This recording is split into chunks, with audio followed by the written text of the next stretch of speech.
Real story बताऊंगा एक माँ की और एक बेटे की,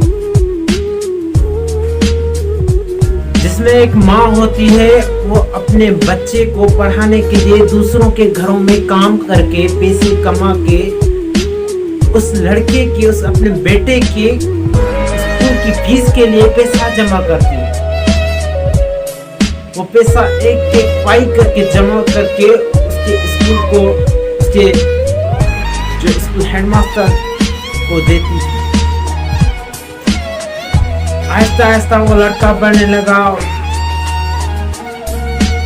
वो जो माँ थी उस लड़के की, उसने भी दिन रात एक कर दिए उस लड़के की पढ़ाई में। उस लड़के को इतना पढ़ाया, दूसरों के घरों में काम कर, रात दिन मेहनत करके पैसा जमा करके उस लड़के को यूनिवर्सिटी में भेजा। यूनिवर्सिटी में जब भेजा उस लड़के को, अपने बेटे को, तो उसका बेटा एक डिग्री लेकर घर आकर उसका बेटा डॉक्टर बन गया। डॉक्टर बन गया, वो माँ बहुत खुश थी, मेरा बेटा डॉक्टर बन गया। उसकी शादी कराई। जब उसकी शादी कराई तो वो अपने उस माँ के घर में आकर रहने लगा। उस घर में रहने लगा। 2 3 4 दिन हो गए। 5वें दिन माँ थोड़ी बूढ़ी हो गई थी। उसके हाथ पैर कांपने लगते थे थोड़े थोड़े। थोड़ी खांसी हो गई माँ को। रात को थोड़ी खांसी हुई, लड़का थोड़ा परेशान हुआ। दूसरे ही दिन माँ को थोड़ी खांसी हुई। उस बेटे ने ऐसा काम किया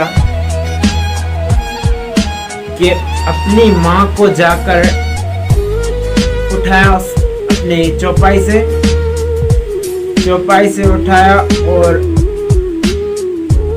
वहां से हाथ देकर अपने छत पर चढ़ने लगा। माँ समझी बेटा मेरा बहुत अच्छा है, मेरे बहुत ख्याल करता है, इससे लगता है मैं तंग हो रही हूँ यहाँ, इसलिए मुझे छत पर ले जा रहा है। माँ की दिल बहुत खुश हुई। माँ की दिल बिल्कुल खुशी से भर गई। अब जो वो सीढ़ी पर पहुंचा तो बेटे ने उसे अपने हाथों पर लिया और छत पर चढ़ने लगा। माँ की दिल और भी बहुत खुश हो गई कि ये मेरा बेटा जानता है कि मुझे घुटनों में दर्द होता है, इसलिए मुझे उठाया है। और तीसरी मंजिल पर भी पहुंची। माँ बहुत खुशी से, उसका दिल बहुत खुशी हुई। वो बहुत खुशी हुई। चौथी मंजिल पर पहुंचा तो उस लड़के का काम ये था कि चौथी मंजिल से माँ को नीचे धक्का दे दिया। बिल्कुल रियल स्टोरी है ये। माँ को नीचे धक्का दे दिया, माँ मर गई। 3 महीनों के बाद रिपोर्ट से पता चला कि इस माँ ने खुदकुशी नहीं की। बेटे ने कहा कि इसने खुदकुशी की, पर रिपोर्ट से पता चला कि इस माँ ने खुदकुशी नहीं की, बल्कि चौथी मंजिल से इस माँ को नीचे गिराया गया। तो ये स्टोरी बताने का मेरा ये मकसद नहीं था कि आप अपने बच्चों को मत पढ़ाओ, अपने बच्चों को बड़े बड़े स्कूल मत भेजो। मेरी इस स्टोरी बताने का मतलब ये है कि आप अपने बच्चे को भेजो, मगर दीन, इस्लाम और सुन्नत की बुनियाद पर थोड़ी थोड़ी उसको तालीम होनी चाहिए। ये बड़ी बड़ी डिग्रियां लेकर हाथों में आते हैं, इसका कोई मकसद नहीं है इस दुनिया के लिए ये सब। और आगे जो दुनिया है उसका क्या। मेरी हाथ जोड़कर मिलती है उन वालिदैन से जो अपने बच्चे को बड़े बड़े यूनिवर्सिटी में भेजते हैं, उसको पढ़ाते हैं।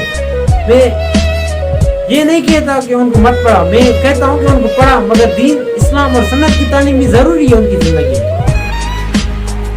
बराए मेहरबानी आप अपने बच्चों को पढ़ाओ, ऊपर पढ़ाओ और बड़ी बड़ी यूनिवर्सिटी में सेंड कराओ, पर दीन और इस्लाम की तालीम जरूर दो। Thank you.